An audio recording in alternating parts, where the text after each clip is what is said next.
Should you say sorry at work, whether it's in an email, in writing, in a meeting, in person? And if so, in what circumstances? I'm getting this question all the time lately where people worry that they're over apologizing, but of course do want to apologize when it's appropriate. So let's take a look at when you probably should apologize, when you probably don't need to, and what to do instead. And I'll let you know who's asking me this the most: women, because we've been raised to say sorry a lot and to always be looking out for the other, right?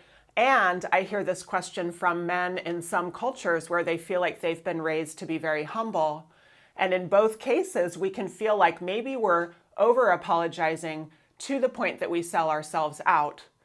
But we also want to say sorry when we really need to. All right, so here's what we're looking at. Let's get started right away. When should we probably say sorry? If we meet these factors or requirements, if it really was my fault and under my control. That's one of the biggest ones. People tell me, I feel like I'm saying sorry, but it wasn't really under my control. Maybe you're late to a meeting because the last one ran long and you needed to be in that conversation. You can say something, and we'll look at options in a moment, to show, I wish this wouldn't have happened. It's not ideal that you had to wait for me, but do we really have to say sorry when it wasn't our fault? Thirdly, only say sorry when you know that will benefit the situation, meaning it's authentic, it matches your actions, you're changing your actions, and so your speech, what you say, will match your actions, but also that it will benefit the situation to have someone say sorry, and that it's worth everyone's time to listen to your apology, right? And then lastly, did your action really cause a negative impact? Or did you maybe just feel bad or consider saying sorry more out of a habit? All right, so if you meet these factors, probably yes, an apology might be needed. But so often we aren't meeting those factors. And let's look at that. When do we probably not need to say sorry, even though we might be doing it anyway? And we can stop saying sorry so much. If it wasn't actually your fault, and most commonly, if it really wasn't under your control. Like that example of being late, when it wasn't your fault you were late, it was work related, and yet people were waiting. And we'll look in a moment about what to say instead.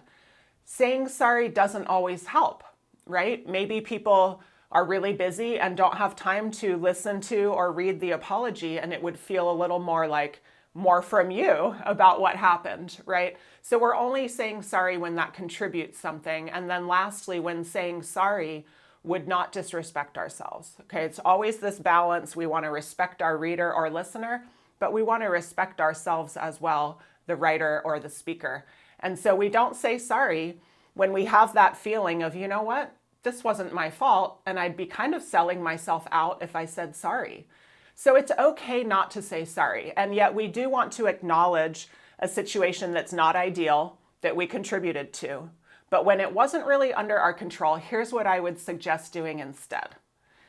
One of the most common ones I'm seeing, and I love it, if somebody doesn't get back to me on an email for a while, or a few days, instead of sorry for the delay, they're writing thanks for your patience. That's a great way to turn it around. It's productive phrasing, and it shows, hey, we're moving forward. I'm glad you waited, all good. It does acknowledge, hey, you had to wait for me, but it doesn't have me saying sorry for the delay because maybe it wasn't under my control, right? Other times when we get told, oh, this thing that you did, the way you wrote this, etc., it didn't work so great. We don't always have to say sorry. Maybe we tried our best on what we wrote or what we did, and we can just say, oh, that feedback is helpful. Thanks, I appreciate that feedback. Doesn't mean, sorry, it's all my fault. It means I'm going to move forward using what you gave me, those insights. And same with, let's try what you just said next time. Let's consider that in the future. So if you find yourself apologizing to the point that you feel internally a little bit of cringe, a little bit of maybe disrespect for yourself, try thanking the person for something instead of saying sorry for what you did.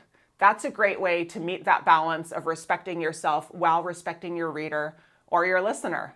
And if you're looking for other ways to balance tone, clarity, courtesy, concision. That's what the workbook's all about. You can buy it on Amazon or on our website. Thanks for listening. Let me know if you have any questions.